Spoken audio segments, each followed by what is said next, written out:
नमस्ते दोस्तों। आज हम आपको सुनाएंगे एक डर भरी कहानी, जंगल की चुड़ैल।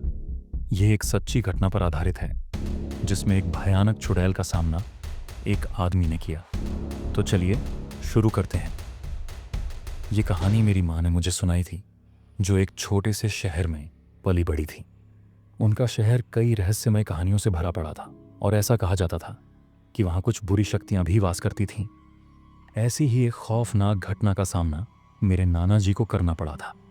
एक भयानक चुड़ैल से, जिसके खुले बाल थे और सफेद डरावना चेहरा। सर्दियों का मौसम था। रात का समय और घना कोहरा पूरे शहर को अपनी चादर में समेटे हुए था। ठंडी हवा सनसनाहट के साथ पेड़ों की शाखाओं को हिला रही थी। सड़कों पर सन्नाटा था। केवल दूर से आती किसी कुत्ते की रहस्यमयी भूख सुनाई दे रही थी। मेरे नाना जी एक बड़े सरकारी अधिकारी थे। रोज की तरह उस दिन भी जब उन्होंने दफ्तर का काम खत्म किया तो घर जाने से पहले बाजार में कुछ जरूरी सामान लेने के लिए रुके। उनके बाकी साथी आगे बढ़ चुके थे और वे अकेले ही रह गए थे।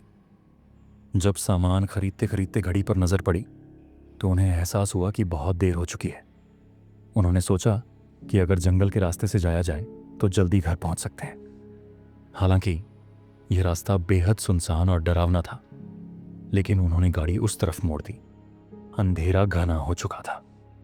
नाना जी की गाड़ी हेडलाइट्स की रोशनी में सड़क को रोशन कर रही थी और वह तेज रफ्तार से गाड़ी चला रहे थे। अचानक रास्ते में एक सफेद साड़ी पहनी हुई औरत खड़ी नजर आई। नाना जी ने झटके से ब्रेक लगाया। वह औरत जोर जोर से रो रही थी। उसकी सिसकियां इतनी तेज थीं कि सारा जंगल उसकी आवाज से गूंज रहा था। नाना जी को लगा कि वह किसी गरीब मजदूर की पत्नी होगी जो रास्ता भटक गई है। उन्होंने कार से उतरकर उससे पूछा, बेटी, तुम यहां इतनी रात में अकेली क्या कर रही हो? लेकिन वह कुछ नहीं बोली, बस रोती रही। जब नाना जी ने उससे उसका घर पूछा तब भी कोई जवाब नहीं आया। उन्हें उस पर दया आ गई और उन्होंने कहा, अगर चाहो तो मेरे साथ घर चलो, सुबह मैं तुम्हें तुम्हारे घर छोड़ दूंगा। वह औरत बिना कुछ कहे पीछे की सीट पर बैठ गई। उसका सिर घूंघट से ढका हुआ था, जिससे उसका चेहरा नजर नहीं आ रहा था। गाड़ी में बैठने के बावजूद उसकी सिसकियां हल्की हल्की सुनाई दे रही, जिससे नाना जी थोड़ा असहज महसूस करने लगे थे। जब नाना जी घर पहुंचे तो घर के सभी लोग दौड़कर बाहर आ गए।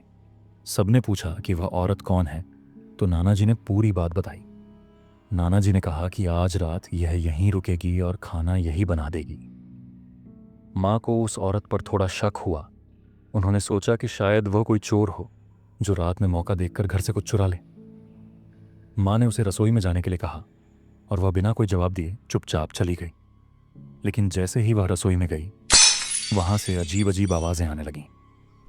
कभी कुछ गिरने की तो कभी कुछ चटकने की। माँ को यह सब अजीब लग रहा था। ठंडी हवा रह रहकर घर की खिड़कियों को जोर जोर से थपथपा रही थी और बाहर कहीं दूर कुत्तों की डरावनी भूख सुनाई दे रही थी। माँ को बेचैनी हुई और वे 10 मिनट बाद रसोई में जाकर देखने लगीं। अंदर का नजारा देखकर उनके पैरों तले जमीन खिसक गई। वह औरत अब रसोई की स्लैब पर बैठी हुई थी। उसके सिर से घूंघट हट चुका था और उसका असली चेहरा अब सामने था। उसका चेहरा सफेद और झुर्रीदार था, आंखें गड्ढों जैसी काली और चमकदार, और उसके लंबे उलझे हुए बाल रसोई के फर्श तक लटक रहे थे। उसके नाखून काले और बड़े बड़े थे, जिनसे खून जैसा कुछ टपक रहा था। सबसे भयानक चीज थी कि वह अपने नुकीले दांतों से कच्ची मछलियां चबा रही थी। पूरी रसोई में हड्डियां और खून के धब्बे बिखरे पड़े थे। माँ का गला सूख गया। उनका पूरा शरीर कांपने लगा, लेकिन उन्होंने किसी तरह अपनी हिम्मत जुटाई।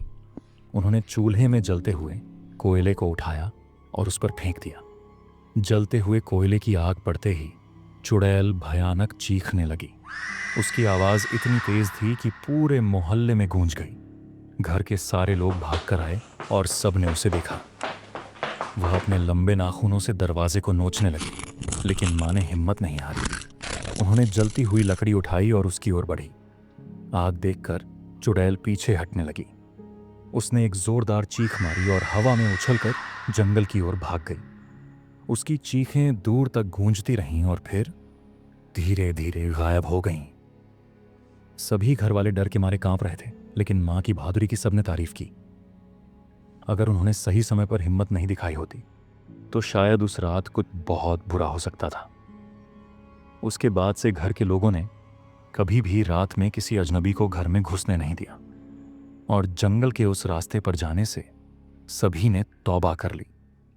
कहते हैं उस दिन के बाद वह चुड़ैल फिर कभी नहीं दिखी, लेकिन उसकी डरावनी चीखें आज भी ठंडी रातों में जंगल से आती सुनाई देती हैं। अगर आपको ये कहानी पसंद आई हो तो लाइक और शेयर ज़रूर करें। अगर आप हमारे चैनल पर नए हैं तो सब्सक्राइब करना ना भूलें। मिलते हैं अगले एपिसोड में।